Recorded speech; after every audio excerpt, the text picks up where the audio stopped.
오늘의 주요 뉴스입니다. 인구 고령화에 코로나19 유행까지 겹쳐 지난 2분기 우리나라의 사망자가 9만 명을 넘어 같은 분기 기준 역대 최다를 기록했습니다. 아울러 2분기에 우리나라 전체 인구수도 3만여 명이 줄어 2019년 4분기 이후 11분기째 감소세가 이어졌습니다. 요양병원과 요양시설 등 감염 취약시설의 코로나19 집단 감염 확진자가 최근 한 달 사이 72%나 급증한 것으로 나타났습니다. 이에 따라 정부는 의사가 상주하지 않은 요양시설에 방문하는 의료기동 전담반을 활성화하는 방안을 검토하고 있습니다. 집단 감염 증가에 따라 정부는 이번 추석 연휴에도 요양병원과 요양시설의 대면 접촉 면회 제한을 계속 유지하기로 했습니다. 또 전국민 대상 항체 양성률 조사 결과를 다음 달 안에 발표하고 숨은 감염자 규모 등을 파악해 대책 수립에 활용할 계획입니다. 앞으로 아파트에서는 이른바 발망치 소리도 들리지 않아야 하는 등 층간소음 기준이 대폭 강화됩니다. 기준 강화에 따라 층간소음 분쟁 시 인정되는 피해 범위가 확대되며 기존 노후 공동주택에 적용되던 예외도 2025년부터 축소하기로 했습니다. 미 항공우주국 나사가 지구에서 2억 4천만 광년 떨어진 블랙홀의 소리를 포착해 34초 분량의 영상으로 공개했습니다. 우주에 소리가 없다는 가설은 음파를 전달할 매질이 없다는 사실에서 비롯된 오해라는 입장인데 소리에 대한 일반인의 반응은 엇갈렸습니다.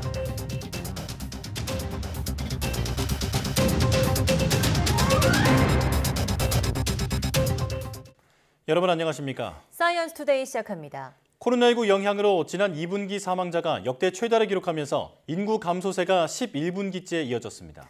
통계청이 발표한 2022년 6월 인구 동향을 보면 올해 2분기 사망자 수는 1년 전보다 20.5% 증가한 9만 406명으로 같은 분기 기준으로 역대 최다였습니다. 통계청은 고령화로 사망자 수가 증가하는 데 더해서 코로나19 확산에 영향을 미친 것으로 보고 있습니다. 이런 가운데 2분기 인구는 3만 445명 자연 감소해 지난 2019년 4분기 이후 감소세가 계속됐습니다. 요양병원과 요양시설 등 감염 취약시설의 코로나19 집단 감염 확진자가 한 달 사이 72%나 늘어난 것으로 나타났습니다. 중앙재난안전대책본부는 요양병원과 시설의 집단 감염 평균 환자 수는 7월 넷째 주에 24.8명에서 지난주 42.6명으로 71.8% 급증했다고 밝혔습니다. 이에 정부는 의사가 상주하지 않는 요양시설을 방문하는 의료기동 전담반을 활성화해 의료 역량을 강화하기로 했습니다. 또 25일부터 요양병원 시설에서의 환자 발생 상황별, 시설 유형별 시나리오에 따른 현장 모의 훈련도 실시하기로 했습니다.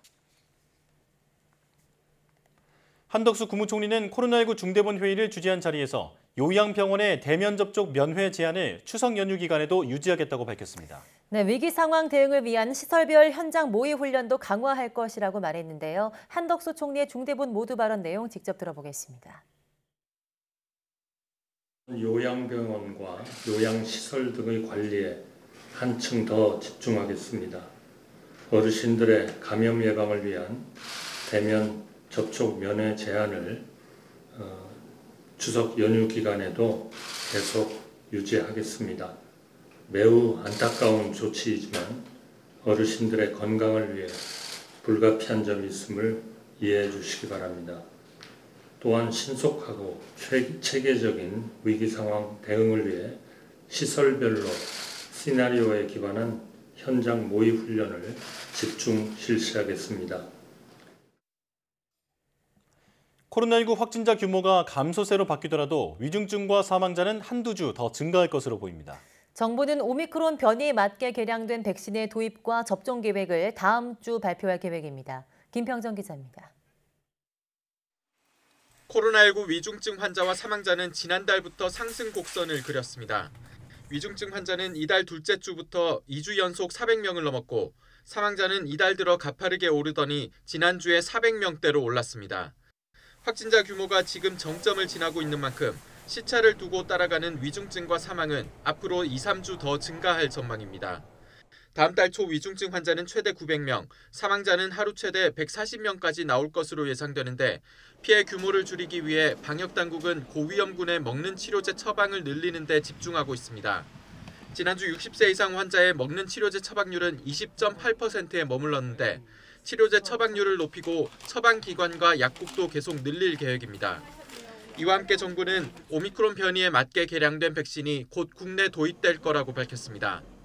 조만간 개량 백신이 도입될 예정이기 때문에 개량 백신 접종 계획을 통해서 자세한 내용 말씀드릴 수 있도록 하겠고 구체적인 내용은 다음 주 중에 보고 드릴 수 있도록 하겠습니다.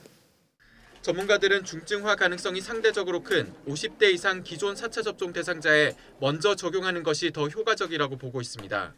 특히 고위험군의 경우는 감염되지 않는 것이 최선이기 때문에 일단은 고령층 고위험군부터 BA.5에 대한 파이자 백신을 접종하는 게 우선순위가 되어야 된다는 거죠.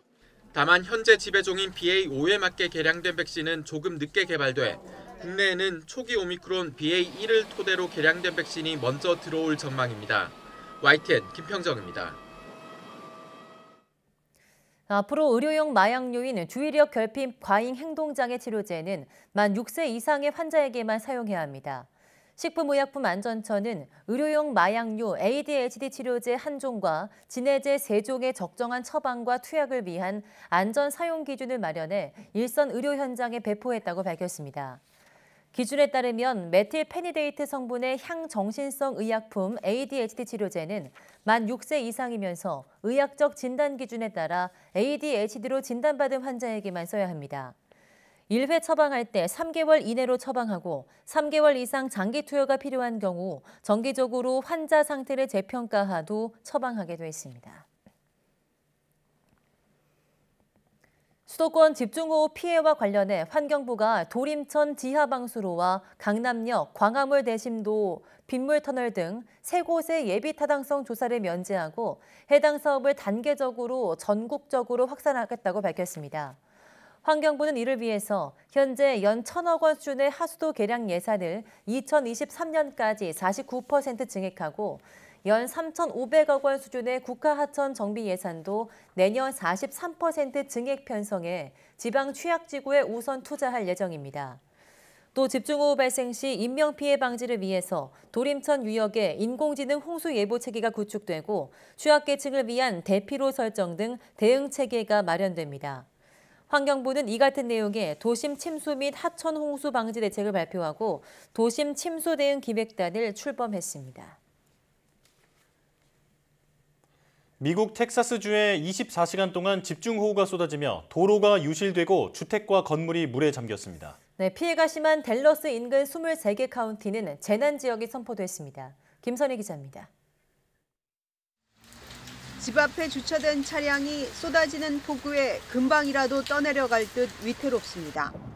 현관은 물에 잠겨 입구가 어딘지 분간조차 할 수 없습니다. 미국 텍사스주 댈러스와 포트워스 지역에 현지 시간 22일부터 24시간 집중호우가 쏟아지며 주택과 건물이 물에 잠기고 도로가 유실됐습니다. 물은 주민들의 허리까지 차올랐습니다. 물바다가 된 집안에서 쓸만한 가재도구를 챙기기 위해 안간힘을 써보지만 쉽지 않습니다.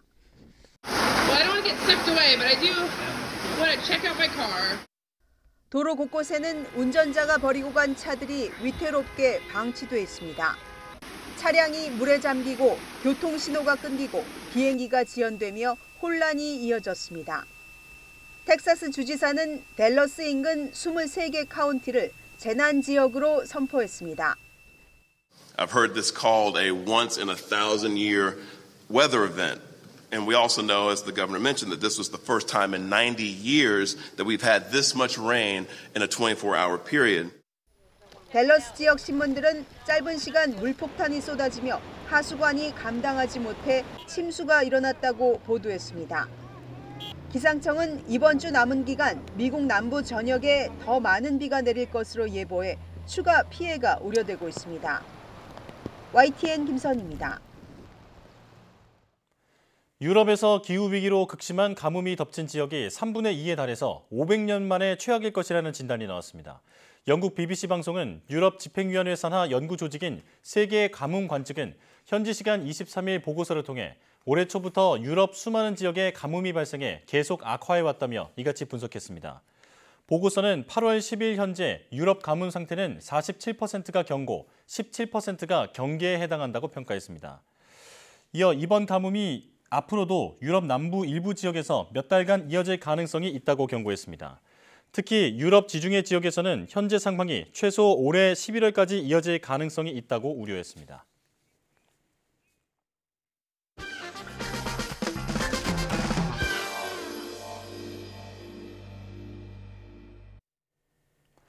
두 달 전 우리는 누리호 2차 발사에 성공하면서 우주 강국 대열에 합류했는데요.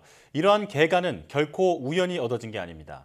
6.25 이후 과학적 토대가 사실상 전무했던 상황에서 목숨을 걸고 선진 과학을 배우고 전파했던 선구자가 있었기 때문인데요. 네, 30년 전 우리별 1호 위성 프로젝트를 이끌었던 최순달 박사의 삶을 오늘 과톡에서 조명해 보겠습니다. 함께 보시죠.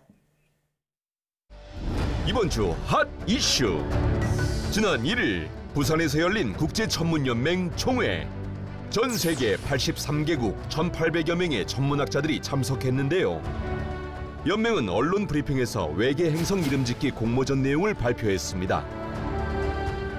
외계 행성은 아주 멀리 태양계 밖에 있는 별 주위를 도는 행성을 지칭하는데요. 최초의 외계 행성이 불과 30년 전에 발견됐고 이후로 현재까지 약 5,000개가 발견됐습니다. 이번 공모전은 그중에서도 새로 발견돼 현재 과학적 명칭만 가지고 있는 외계 행성 20개의 이름을 짓는 내용인데요. 이들 행성계는 제임스 웹 망원경의 첫 번째 외계 행성 관측 목표 중 하나이기 때문에 더 특별한 관심을 받고 있습니다. 참가자는 20개의 외계 행성계 목록 중 하나를 택하고 그 이름과 제안 이유를 제출하면 되는데요. 지난 2019년 공모전에서는 우리나라가 발견한 외계 행성계에 백두한라라는 이름이 붙여진 바 있습니다. 과연 이번에도 외계 행성에 한글 이름이 붙여질 수 있을까요? 이번 공모전은 11월 11일까지 네임엑소월드 홈페이지에서 접수를 받고 2023년 3월 20일 최종 선정 결과가 발표됩니다. 공모전의 구체적인 정보는 한국천문연구원 홈페이지를 통해 확인해 주세요.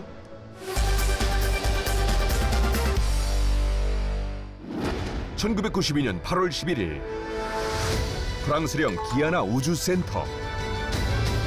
우리나라 첫 인공위성인 우리별 1호가 발사됐다. 세계에서 22번째로 위성을 쏘아올린 국가로 등극하며 국내 우주 개발에 초석을 다지는 순간이었다. 우주 분야에 불모지었던 우리나라가 인공위성 보유국으로 거듭날 수 있었던 배경. 그 뒤에는 인생을 걸겠다는 마음으로 프로젝트를 추진한 과학자 고 최순달 박사가 있었다. 1939년 대구. 오! 이거 신기하다. 순달아, 뭘 하니? 우린 밖에 나가서 놀자. 그래, 나가서 술래잡기 하자. 야, 애들아, 이걸 돌려서 이렇게 주파수를 맞추면 라디오 방송이 나오잖아. 우리 이거 한번 뜯어볼래? 이거 술래잡기보다 훨씬 더 재밌을 것 같은데. 야, 그걸 왜 뜯어? 너네 엄마한테 등짝 맞고 싶냐?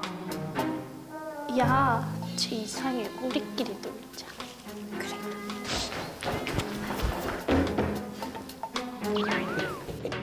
재밌다. 밖에서 노는 것보다 기계장치에 관심이 많았던 소년 최순달은 자연스럽게 과학에 관심을 가지게 됐는데 그는 과학자의 꿈을 이루기 위해 노력했고 서울대 전기공학과에 진학했다. 하지만 졸업한 시점인 1954년은 한국전쟁 후 혼란의 시기. 예? 제가 일할 곳이 없다고요? 아휴, 예. 요즘 그 전기공학 학위 가지고는 일할 곳이 없어요.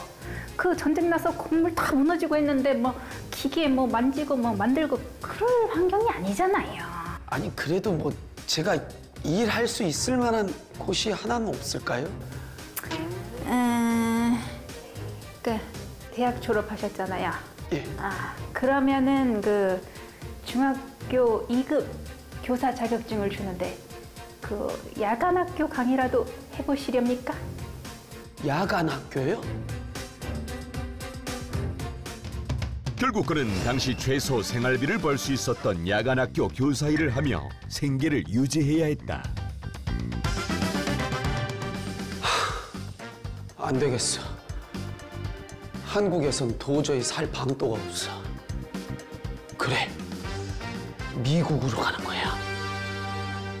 그는 수중에 있던 $530를 챙겨 미국으로 유학을 떠나게 됐는데 헤이, 미스터 조이. 네? 자, 여기. 아니, 무슨 접시가 이렇게나 많아요? 우리 가게 손님이 많잖아요. 이거 다 닦고 청소하고 퇴근하세요. 예. 그의 유학 생활은 혹독했다. 접시 닦기와 청소 일을 하며 돈을 벌었고 일이 끝나면 새벽 5시까지 과제를 해야 했다. 학교에 가면 장학금을 받기 위해 쉴 틈 없이 공부를 했고 쉬는 시간 빈 강의실 의자에서 쪽잠을 자는 게 수면의 전부였다. 끈질긴 노력 끝에 그는 결국 미국 UC 버클리대에서 석사학위를, 스탠퍼드대에서 박사학위를 취득했다. 내가 박사학위를 받다니? 야! 내가 박사학위 받았다! 야! 그 후 최 박사는 미국 나사 제트 추진 연구소에서 7년간 연구원으로 일하며 경험을 쌓았고 1976년 귀국해 국방 유도 무기 레이더 기술을 국산화하는 데 큰 역할을 했다. 능력을 인정받은 그는 1981년 한국전기통신연구소의 초대 소장으로 임명됐는데 안녕하십니까. 정부에서 나왔습니다. 아, 예. 무슨 일로? 정부에서 TDX 개발을 시작하려고 합니다. TDX요? TDX는 타임 디비전 익스체인지의 약자로 쉽게 말해 전화를 걸었을 때 상대방과 나를 이어주는 교환 장치를 말하는데 70년대 당시 급증하는 전화 수요를 감당하기 위해 전화망을 구축하는 일이었다. 연간 240억이면 개발에 성공할 수 있겠습니까? 240억이요? 연구소 전체의 1년 예산이 24억 원이던 시절 단일 과제에 무려 10배를 투자하는 것은 엄청난 모험이었다. 이에 정치권과 시민단체의 반대도 만만치 않았는데 하겠습니다. 만약 실패하면 처벌받겠다는 각서까지도 쓸게요. 정부에 확신을 줘야 했던 최 박사는 각서까지 제출했는데 연구원 일동은 신명을 바쳐 TDX 개발에 최선을 다하되 실패하면 어떤 처벌도 달게 받겠습니다. 오늘날 과학계에서 유명한 일명 TDX 혈서였다. 그는 각서를 전달한 뒤 연구팀과 각고의 노력을 했고 결국 3년 만에 TDX 개발에 성공하며 대한민국이 통신강국이 되는 데 일조했다. 그리고 그의 다음 목표는 우주였다. 한국과학기술대학으로 자리를 옮긴 그는 인공위성 연구센터의 초대 소장으로 재직하며 인공위성 개발을 시작했는데 가장 먼저 한 일은 바로 우수인력 양성이었다. 그는 당시 최고의 기술을 가진 영국 서리대학교 인공위성 연구소에 학생 5명을 유학 보냈는데 여러분의 학비는 공짜로 지원받는 것이 아닙니다. 여러분이 받는 혜택의 곱절을 사회에 돌려줘야 한다는 것을 명심하십시오. 그곳에 가서 인공위성 제작 기술을 제대로 배우지 못하면 도보 해협에 빠져 죽는다는 각오로 목숨을 걸고 임해야 할 겁니다. 최 박사의 당부를 들은 유학생들은 밤낮 없이 제작 기술을 익혔고 설계도를 구하기 위해 쓰레기통을 뒤지기도 했다. 그리고 그 노력은 1992년 우리나라 최초의 위성 우리별 1호로 이어졌다. 어둠이 가시지 않은 하늘에 환상적인 은빛 꼬리를 흘리며 날아오르던 발사 로켓. 내 삶에서 가장 빛나는 기억이다. 최 박사는 이후에도 연구원들과 함께 우리별 2호, 우리별 3호 발사 성공까지 이루어냈는데, 하지만 성공의 기쁨도 잠시 1997년 터진 외환 위기로 인공위성 연구센터도 통폐합 위기에 처하게 됐다. 교수님, 연구센터가 없어지면 어떡하죠? 앞으로는 큰 위성보다 소형 위성의 활용도가 높아질 거야. 우리 나가서 벤처 기업을 해보는 건 어떤가? 네? 벤처 기업이요? 최 박사는 연구원들과 함께 퇴직한 후 국내 최초 인공위성 벤처 기업을 설립했다.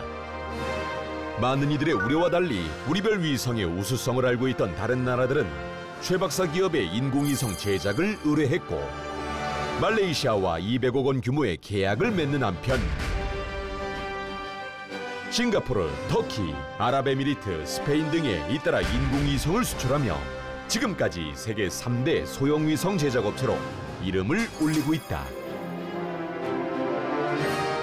우리별 1호가 우주로 향한 지 30년.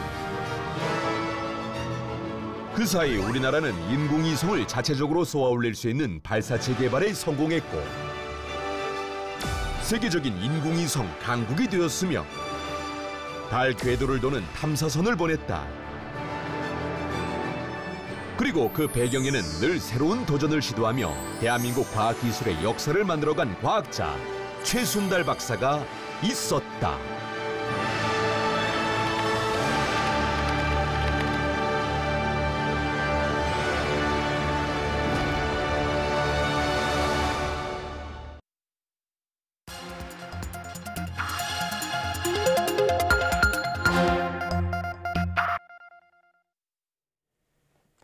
다양한 분야의 이슈를 과학기자의 시각으로 들여다보는 사이언스 취재파의 시간입니다. 네, 양우영 기자와 함께하겠습니다. 어서 오세요. 안녕하세요. 네, 오늘은 어떤 소식을 알아볼까요? 네, 이달 초부터 지난주까지 중부지방을 중심으로 정말 많은 비가 내렸죠. 저지대가 물에 잠기는 거는 물론이고 하천 제방이 무너져서 밤사이 큰 피해를 입은 곳이 굉장히 많았는데요. 그런데 국내 연구진이 하천 제방이 홍수에도 무너지지 않게 해주는 이 보강 공법을 개발을 해서 제가 직접 현장을 다녀왔습니다. 이와 관련한 이야기 좀 더 자세히 해보겠습니다. 네, 하천 제방은 무너지면 그 안에 있는 이제 마을까지도 침수를 당할 수 있으니까 꼭 막아야 하는 건데요. 자, 하천 제방이 무너지는 일이 실제로 많이 일어나나요? 네, 그렇습니다. 지난 2020년 기준으로만 봤을 때 전국 그 해 한 해에만 전국에서 발생한 하천 붕괴와 유실 사고가 2,690건이었습니다. 실제로 한국수자원학회가 실시했던 지난해 수해 조사 결과에 따르면요, 제방 붕괴 원인의 40%가 제방 위로 하천물이 넘쳐서 일어나는 제방 붕괴가 일어났다고 하는데요. 이 하천 제방이 무너지면 이야기했듯이 강물과 토사가 한꺼번에 밀려들기 때문에 인명 피해는 물론 재산 피해도 막대하게 발생을 하죠. 네. 이 하천 범람의 경우는 하천 제방 규모 부족 등의 원인으로 자주 발생을 하게 된다고 하는데요. 한국하천일람에 따르면 2020년 12월 기준으로 전국 하천은 35,872km입니다. 이 중 제방 정비가 완료된 구간은 절반에 불과하고요. 제방 보강이 필요한 구간은 27.7%, 제방을 새롭게 만들어야 할 구간도 21.6%에 이른다고 합니다. 네, 들어보니까 제방 정비가 굉장히 시급한 것 같은데 집중호우나 태풍으로 인한 홍수 때마다 문제가 발생하잖아요. 그런데 왜 이렇게 완벽하게 이루어지지 않고 있는 걸까요? 네, 모두가 제방 정비가 시급하다는 사실 자체는 물론 알고 있죠. 하지만 정부의 물관리 예산 중에 하천 관리 예산은 계속 줄고 있고 또 여기에 주무부처 없이 이리저리 이 하천 관련 예산이 옮겨지고 있는데요. 실제로 2012년 2조 8천억 원 규모였던 이 하천 관리 예산은 2020년 1조 1,000억 원 규모로 줄어들었습니다. 또 여기에 2020년부터 중앙정부가 이 지방하천과 소하천 관련 사업과 관련 예산들을 지방자치단체로 이전을 시켰습니다. 그러니까 2020년 이전에는 지방하천 사업 예산이 국가가 50%, 각 시도가 50%씩 부담을 했는데 2020년부터는 국가 보조금이 끊기게 된 겁니다. 또 수해 대응 종합 컨트롤 타워 부재도 문제로 꼽히고 있는데요. 정부가 지난 2018년 수량과 수질 관리 업무를 국토교통부에서 환경부로 일원화 했는데 하천 관리는 여전히 국토교통부에 남아 있습니다. 또 앞서 이야기했듯이 지방 하천 관리 사업은 이미 지자체로 넘어간 상태니까 국토부, 환경부, 지자체까지 하천 정비 주체가 얽혀 있는 상황이라고 보시면 됩니다. 또 지자체가 재정 자립도가 한 50% 수준이거든요. 이 하천 정비 사업 등이 이래서 후순위로 조금 더 밀릴 가능성이 많거든요. 윤석열 정부 역시 긴축 재정을 기조로 내세운 만큼 현재 지방 하천 사업이 이 당장 국가 사업으로 다시 가져오기는 또 어려운 상황이라 이 당장의 해결책은 일어나지 않을 없을 것으로 보입니다. 예. 그러니까 정책적으로는 관리가 잘 안 되는 실정이다라는 건데요. 그렇다면 기술적으로라도 보강을 해야 할 텐데 현재 제방 붕괴를 막는 기술은 없나요?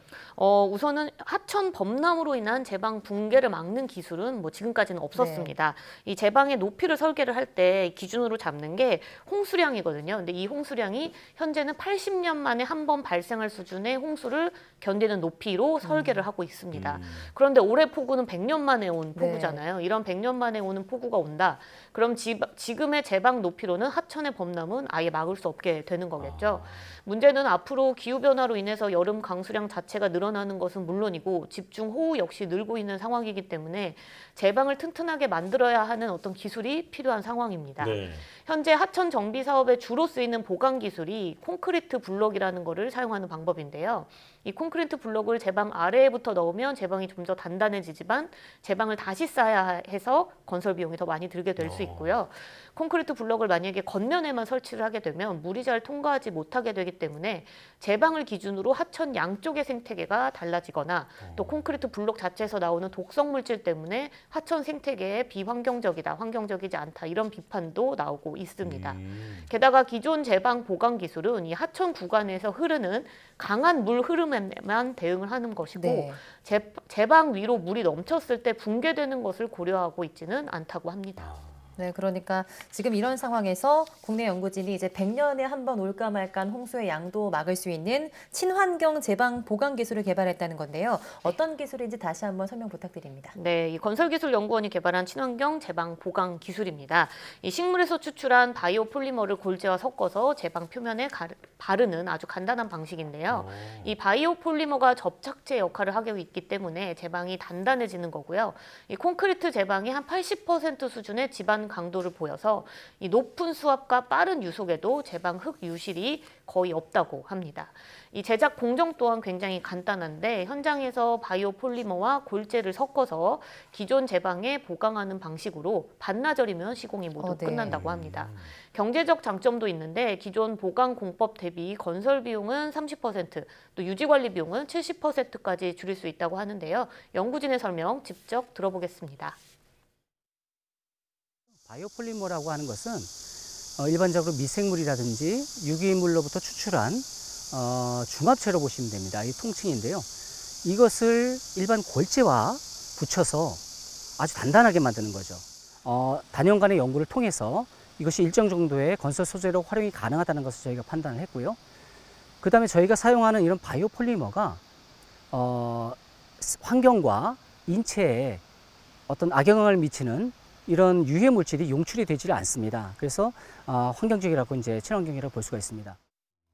제방을 새로 짓는 것도 아니고 그 위에 바르기만 하면 된다고 하니까 정말 획기적이라는 생각이 드는데, 자, 그 보강 기술이 적용된 제방과 그 기존 제방의 붕괴 실험을 해봤다고 하는데 그 결과는 어떻게 나왔습니까? 네, 연구진이 이제 개발한 보강 기술을 검증을 또 해야 되잖아요. 그래서 실제 하천 규모에서 실험을 진행을 했습니다. 홍수 상황을 재현을 하기 위해서 초당 한 6톤의 물을 한 번에 흘려서 제방이 얼마나 단단한지 또 얼마 만에 무너지는지를 확인을 해본 건데요. 가장 먼저 아무 처리도 하지 않은 흑제방을 먼저 좀 보면서 설명을 드리겠습니다. 이 홍수 위험 수위까지 물이 차오르면 제방이 바로 무너지는 걸 볼 수 있죠, 지금. 제방의 약한 부분부터 물이 새어 나오기 시작을 한 건데요. 지금 무너지고 있는 거죠? 네, 그렇죠. 무너지고 있는 거죠. 이제 다른 토사들이 주변에서 계속 깎아져 내려오는 거잖아요. 그래서 점점 이 물이 지나가는 길이 더 커지고 점점 제방이 무너져서 15분 만에 제방이 모두 무너졌다고 합니다. 굉장히 쉽게 무너지는 것처럼 보이네요. 네, 다음은 풀이 자란 식생 제방입니다. 식물이 자라면 뿌리가 흙을 좀 잡고 있으니까 좀 더 튼튼하거든요. 네. 그래서 식생 제방은 물이 차올라서 제방 위로 넘쳐도 바로 무너지지는 않습니다. 네. 스며드는 게 볼 수 있죠. 하지만 역시나 약한 부분에서부터 물이 새어나오기 시작합니다. 한 30분 만에 이 식생 제방도 무너지기 시작해서 결국 완전히 무너졌다고 합니다. 무너진 모습이 굉장히 크죠. 예. 네, 다음 마지막으로는 바이오폴리머가 보강이 된 제방은 어떤지 한번 살펴보겠습니다. 이 물이 차오르고 한참 뒤부터 반대쪽으로 물이 조금씩 새어나온 걸 현장에서 확인을 했는데요. 예. 앞서 흙제방이나 식생제방은 약한 부위에서 집중적으로 물이 지나갔던 것과 달리 네. 지금 보시면은 그냥 뭐 흐르는 것처럼 네. 정수기에 물이 지나가는 것처럼 제방 곳곳에서 물이 졸졸졸 흘러나오는 걸 볼 수 있는데요. 네. 이건 이 바이오폴리머와 골재 사이에 공극이 많기 때문에 물이 분산되어서 흘러나오는 거라고 합니다. 연구진은 실험을 한 6시간 동안 진행을 했는데 6시간 내내 무너짐 없이 처음의 형태를 그대로 유지했 것을 확인을 했습니다. 네, 그만큼 이 홍수로 인한 하천 범람에도 붕괴 시간을 지연시켜 주는 거기 때문에 인명이나 재산을 보호하는 효과를 가졌다고 볼 수 있습니다. 네, 영상으로 보니까 제방의 내구성을 확실히 증진시켜주는 게 확실해 보이는 것 같은데요. 네. 그런데 제가 지금 얼핏 보니까 그 아스팔트에 까는 콜타르랑 네. 비슷한 것 같은데 환경적으로 문제는 없는 걸까요? 아, 네, 뭐 색깔이 이제 검정색처럼 네. 보이니까 좀 그렇게 보일 수는 있는데 이거는 이 바이오폴리머는 앞서 잠깐 설명을 했듯이 유기물로부터 추출한 네. 어떤 중합체를 통칭하는 말인데요. 네. 연구진은 이 피자마라는 식물의 천연 오일 성분인 폴리올을 사용을 해서 이 바이오폴리머를 만들었습니다. 네. 이 푸탈레이트 계열의 가소제나 뭐 휘발성 유기화합물이 전혀 없는 친환경 제품으로 만들었기 때문에 이 시멘트와 달리 물속에 들어간다고 해도 강알칼리 물질이나 수산화칼륨이 나오지 않아서 하천 생태계에 영향을 주지 않고요. 연구진은 또 이 개발한 기술에 대한 해양 독성 평가도 따로 했는데요. 식물 플랑크톤이나 뭐 동물 플랑크톤은 물론이고 개구리와 피라미아 같은 곳의 그 어류에도 네. 이 물질을 그러니까 이 바이오폴리머가 적용이 된 물을 넣었을 때도 영향이 아무것도 없는 거를 확인을 했습니다. 또 이 바이오폴리머가 골재 사이의 강도를 높이면서도 앞서 이야기했듯이 40% 정도의 공극을 유지하고 있기 때문에 제방에서 그대로 식물이 잘 자라는 것도 확인을 할 수 있고요. 하천 수질이 정화되는 장점도 가졌다고 합니다. 네. 그렇다면 기능적으로나 환경적으로나 비용적으로나 그 모든 면에서 확실히 우위를 보이는 신공법인데요. 바로 현장 적용이 가능할까요? 네, 그렇습니다. 바로 현장 적용이 가능한 상황인데요. 연구진은 이미 대구에 있는 신천과 또 김해에 있는 대청천에 이 개발한 보강 공법을 적용을 해서 보강 공사를 진행한 상태고요. 또 시범 사업 이후로 앞으로 실제 하천 제방 보강 사업에 적용을 확대할 계획이라고 밝혔습니다. 또 홍수 분담을 위해서 일부러 제방 높이를 낮게 설계해서 물이 넘치도록 하는 원류 제방이라는 것이 있는데 이 원류 제방에 적용할 수 있는 바이오폴리머도 후속 연구를 통해서 개발할 예정이라고 밝혔습니다. 네, 이제는 폭우가 새로운 일상, 그러니까 뉴노멀이 될 거라고 하는데 이런 방제 기술이 도움이 되길 바라겠습니다. 자, 사이언스 취재파의 양회영 기자와 함께했습니다. 고맙습니다.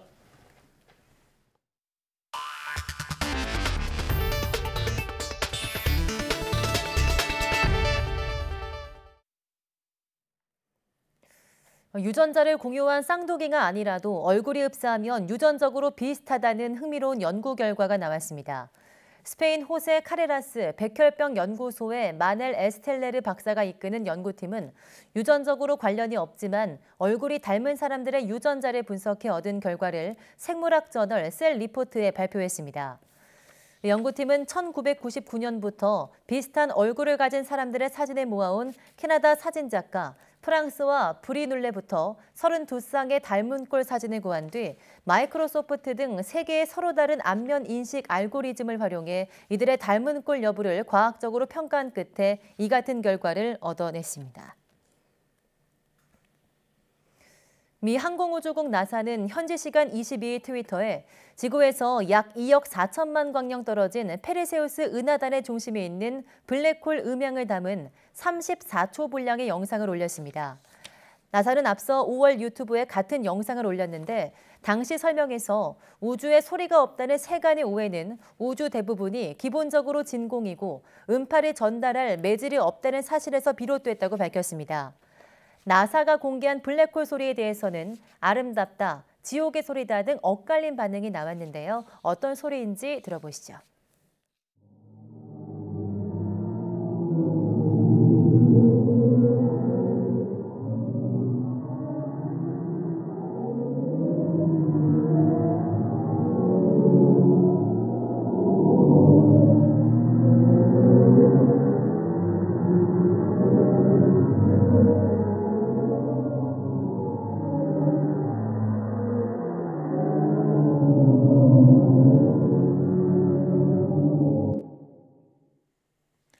개정된 자원재활용법 시행규칙이 오는 11월 24일 시행되면 운동장, 체육관, 종합체육시설 등 체육시설에서 플라스틱 막대 풍선이나 비닐 방석 등을 쓸 수 없게 됩니다. 합성수지 응원용품 사용이 금지되기 때문인데 환경부는 11월 24일부터 시행되는 추가 일회용품 규제를 포함해 복잡한 일회용품 규제를 설명한 가이드라인을 홈페이지에 공개했습니다. 이번에 개정된 규칙에 따르면 집단 급식소와 식품 접객업에서 일회용 종이컵이나 플라스틱 빨대, 젓는 막대 등을 사용할 수 없습니다. 또 편의점과 제과점도 대규모 점포와 마찬가지로 일회용 봉투, 쇼핑백을 사용해서는 안 됩니다. 대규모 점포에서 일회용 우산 비닐 사용도 금지됩니다. 아파트 층간소음으로 이웃 간의 얼굴을 붉히는 일, 어제 오늘 일이 아닙니다. 정부가 이 문제를 해결하기 위해서 층간소음 기준을 대폭 강화하기로 했는데요. 실제 사람이 느끼는 층간소음의 불편함을 절반 이하로 낮추고 소음 피해 인정 범위도 넓어질 거란 기대인데요. 기존 주택에는 한계가 있기는 합니다. 김연아 기자입니다. 층간소음으로 불만을 품은 아랫집 남성이 윗집 가족들에게 흉기를 휘둘러 2명이 숨지고 현직 경찰관이 층간소음을 이유로 흉기를 들고 이웃을 위협한 사건도 발생했습니다. 층간소음 분쟁이 이웃 간 감정 싸움을 넘어 심각한 사회 문제로 비화하고 있는 건데 층간소음 신고 건수는 2012년 8,700건에서 이듬해 18,000여 건으로 급증했고 코로나19가 시작된 2020년부터는 4만 건이 넘었습니다. 정부는 이달 초 집을 지을 때 소음을 줄일 수 있게 시공하도록 하는 종합 대책을 발표한 데 이어 직접 충격 소음 기준도 실제 사람이 느끼는 정도를 반영해 대폭 강화하기로 했습니다. 현재 주간 43데시벨, 야간 38데시벨인데 주간 39데시벨, 야간 34데시벨로 4데시벨씩 낮추는 겁니다. 통상 어른이 발뒤꿈치로 내는 소리가 40데시벨 정도인데 낮에도 이보다 적게 소리를 내도록 바꿨습니다. 기존 노후 공동주택에 적용되던 예외도 2025년부터는 축소합니다. 기준 강화에 따라 층간소음 분쟁 시 인정되는 피해 범위도 확대될 전망입니다. 성가심 비율이 약 13%에 해당하여 층간소음으로 인한 성가심을 지금 현재보다 절반 이하로 낮출 수 있을 것으로 기대됩니다. 환경부는 또한 야간 소음 측정과 현장 상담 당일 소음 측정 등도 확대해서 피해 구제를 최대한 도울 예정인데 이번 대책은 집을 새로 짓지 않는 한 소음 피해를 줄이기 위해선 결국 윗집의 노력이 가장 중요하다는 점에서 윗집의 변화를 끌어내려는 방편으로도 풀이됩니다. YTN 김연아입니다. 한중 양국이 수교를 맺은 지 30년입니다. 네, 그동안 양국 관계는 발전과 성장을 거듭했지만 이른바 사드 산불과 반도체 동맹 치포가인 문제 등 곳곳의 균열도 적지 않습니다. 베이징에서 강정규 특파원이 보도합니다. 6.25 전쟁 때 총부리를 겨눴던 한중 양국이 손을 맞잡았습니다. 1992년 탈냉전 흐름 속에 이념을 뛰어넘어 실리를 선택한 겁니다. 이로써 우리나라는 국방 외교를 일단 매듭짓고 통일 외교를 얼마나 훌륭하게 추진해 나가는가 하는 과제를 안게 됐습니다. 중국이 의장국으로 나선 6자 회담에서 북한의 핵폐기 공약을 이끌어냈고 양국은 서로의 최대 교역국으로 부상하며 전략적 협력 동반자 관계로 발전했습니다. 2014년 시진핑 국가주석은 방북보다 방한을 먼저 선택했습니다. 이듬해 박근혜 대통령은 중국 전승절에 태난먼 막루 외교로 화답했습니다. 그리고 한중 FTA 타결과 발효로 양국 관계는 정점을 찍었습니다. 저성장 국면이 지속되고 있는 세계 경제에도 반가운 소식이 될 것이라고 생각합니다. 希望双方继续积极作为，推动中韩各领域的交流合作持续深入的发展。 그러나 2000년 마늘 파동과 2002년 동북 공정 등 굴곡도 적지 않았습니다. 특히 2016년 주한미군 사드 배치의 앙금은 여전히 남아 있습니다. 韩国政府正式对外作出3步1线的政策宣示，中方重视韩国政府的这一立场。 또 중국을 배제한 미국 중심의 반도체 동맹 칩4 참여 문제와 타이완 해협에서 격화된 미중 갈등의 여파가 한반도에도 영향을 끼치고 있습니다. 중국에서는 수교 30주년을 맞은 양국 관계를 두고 이제 겨우 30일 뿐이란 말이 나옵니다. 앞으로 새로운 30년에 대한 기대를 담았지만 신냉전 기류 속에 곳곳에 균열도 엿보입니다. 베이징에서 YTN 강정규입니다. 한중 수교 30년 만에 양국 간의 교역은 47배, 우리나라의 대중국 수출은 162배에 늘었습니다. 하지만 올해 처음으로 대중무역 수지가 4개월 연속 적자를 기록하는 등 대중교역 수지는 악화 추세에 있어서 대비책 마련이 시급합니다. 보도에 이승윤 기자입니다. 목재와 가죽, 신발. 지난 2000년 중국 수출 비중이 가장 높았던 우리 기업들의 품목입니다. 지금은 정밀기기와 정밀화학, 반도체가 그 자리를 대신하고 있습니다. 지난 1992년 한중 수교 이후 양국 간 무역 규모가 유의미하게 커진 2000년과 지난해를 비교해본 결과 소비재는 줄고 반도체와 정밀기기, 디스플레이 등의 순으로 기술 집약 산업의 대중 수출 비중이 많이 늘어났습니다. 한중 교역은 1992년 64억 달러에서 지난해 3,015억 달러로 47배 성장했고 우리나라의 대중국 수출은 162배 넘게 증가한 것으로 나타났습니다. 하지만 이달 중국과의 무역에서 6억 6,700만 달러 적자를 기록하는 등 올해 대중무역 수지는 한중 수교 이후 처음으로 4개월 연속 적자입니다. 단기적으로는 중국 주요 도시의 코로나 봉쇄 때문에 수요가 줄어든 탓도 있겠고요. 좀 구조적으로는 중국 기술력이 급격하게 성장하면서 한국의 수출품들이 대체되는 그러한 문제들도 있습니다. 지금 기술 혁신이라든지 중국과의 기술 격차를 벌이는 데 총력을 기울여야 되는 상황입니다. 싼 인건비가 매력이었던 2006년까지 중국 진출 신규 법인 수가 2,392개로 정점을 찍었지만 지난해엔 262개로 쪼그라들었습니다. 대신 기업들이 중국을 보는 시각이 생산 기지에서 수요 시장으로 전환되면서 대중 직접 투자 금액은 2000년 7억 9천만 달러에서 지난해 66억 달러로 늘었습니다. 전문가들은 앞으로 중국 경제 둔화 가능성과 기술 추격, 미중 패권 경쟁 심화와 같은 삼중고를 해결하기 위한 종합 대책을 시급히 마련할 필요가 있다고 조언하고 있습니다. YTN 이승윤입니다. 세계무역기구 WTO는 올해 들어 침체 일변도로 흐를 것이라는 우려와 달리 세계 무역이 비교적 안정세를 보이고 있다고 현지 시간 23일 밝혔습니다. WTO는 러시아가 우크라이나를 침공하면서 각국의 교역이 위축됐지만 중국이 방역 규제를 완화한 효과가 이를 어느 정도 상쇄하면서 지표상 안정적인 흐름을 보인다고 분석했습니다. 다만 세계 무역이 안정세를 보이더라도 성장률 둔화 흐름은 앞으로도 지속할 것으로 전망했습니다. WTO는 우크라이나 전쟁이 지속하고 있고 세계 각국의 인플레이션 상승 흐름이 보이는 등 불확실성이 커지고 선진 국가들이 통화 긴축 정책을 펴고 있는 점을 고려했다고 설명했습니다.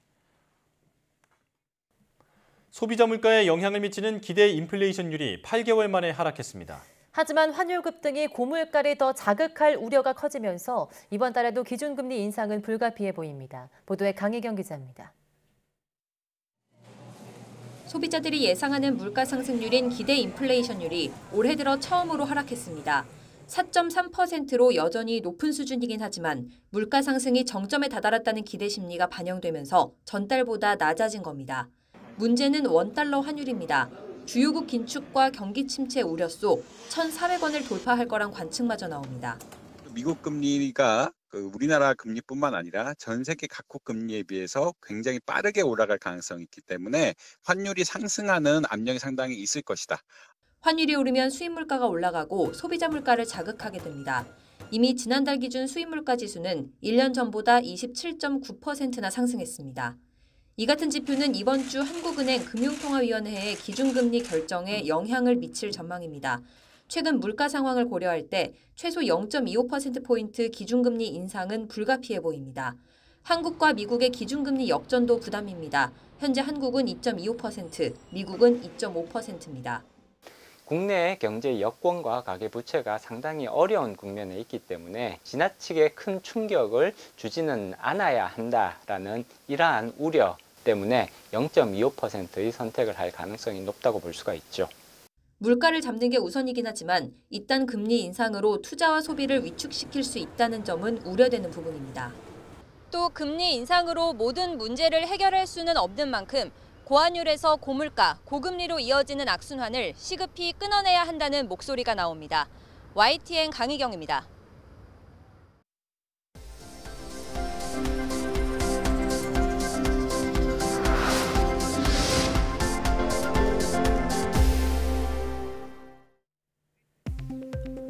치주 질환을 앓고 있는 사람은 그렇지 않은 사람보다 암 발생 위험이 13% 높다는 연구 결과가 나왔습니다.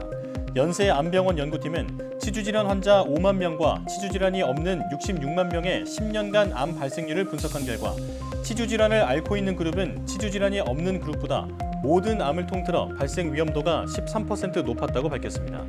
암 종류별로는 면역 체계와 밀접한 관련이 있는 혈액암 발생 위험이 39.4%로 가장 높았으며 이어 방광암, 갑상선암, 위암 등의 순이었습니다. 연구팀은 치주질환이 있으면 혈류의 염증성 물질이 증가해 암과 전신염증성 질환 발생 위험이 크다며 평소 적극적인 구강관리가 중요하다고 설명했습니다. 우뭇가사리에서 추출한 성분인 한천을 부분 가수분해하면 피부 보습 효과를 낼 수 있다는 사실이 확인됐습니다. 한국해양과학기술원 이영득 박사팀은 우뭇가사리로부터 얻은 한천을 부분적으로 가수분해하면 완전히 가수분해한 한천 올리고당과 달리 피부 노화를 일으키는 히알루론산을 억제한다는 사실을 확인했다고 밝혔습니다. 그동안 한천은 단순 가공을 통한 식품으로만 활용됐으며 완전히 가수분해하면 다량의 효소를 사용해야 해서 산업적으로 활용하기 어려웠습니다. 연구팀은 부분 가수분해한 한천은 고형화된 일반적인 한천과 달리 굳지 않아서 재료 가공에 제약이 없으며 매우 적은 양의 효소만으로도 부분 가수분해한 한천을 안정적으로 생산할 수 있다고 설명했습니다. 국내 연구진이 폐플라스틱에서 수소와 일산화탄소 등 고부가가치 화학연료를 생산하는 기술을 개발했습니다. 한국에너지기술연구원 라호원 박사팀은 탄화수소계 원료를 활용한 가스화 공정 기술을 바탕으로 폐플라스틱 열분해 유에서 수소와 일산화탄소 생성비가 90% 이상인 합성가스를 생산하는 데 성공했다고 밝혔습니다. 연구팀은 개발한 기술을 이용하면 활용이 한정적이었던 폐플라스틱 열분해 유로 다양한 화생 상품을 만들 수 있다면서 개발한 기술은 한화건설에 기술 이전을 했다고 설명했습니다. 국내 연구진이 인간의 뇌를 모사하는 뉴로모픽 컴퓨팅을 구현하기 위해서 다양한 신호 강도를 구현하는 고성능의 인공 시냅스 반도체 소자를 개발했습니다. 키스트 정현주 박사팀은 티타늄 전이금속을 기존 인공 시냅스 소자에 도입해서 아날로그 특성을 유지하면서도 기존 대비 성능이 약 50배 향상된 고성능 뉴로모픽 반도체를 개발했습니다. 연구진은 개발한 인공 시냅스 소자를 활용해서 인공 신경망 학습 패턴을 구현하고 이를 기반한 인공지능 이미지 인식 학습을 시도한 결과 에러율이 기존 대비 60% 이상 줄었으며 손글씨 이미지 패턴 인식 정확도 또한 69% 이상 증가했습니다.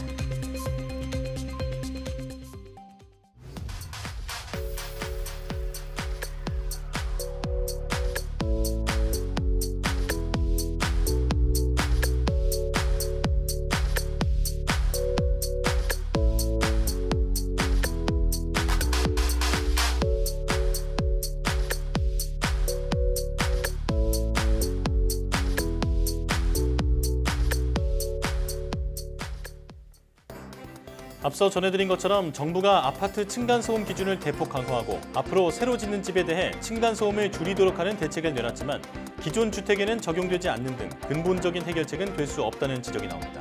결국 서로를 향한 배려와 이해가 가장 중요하다는 말인데요.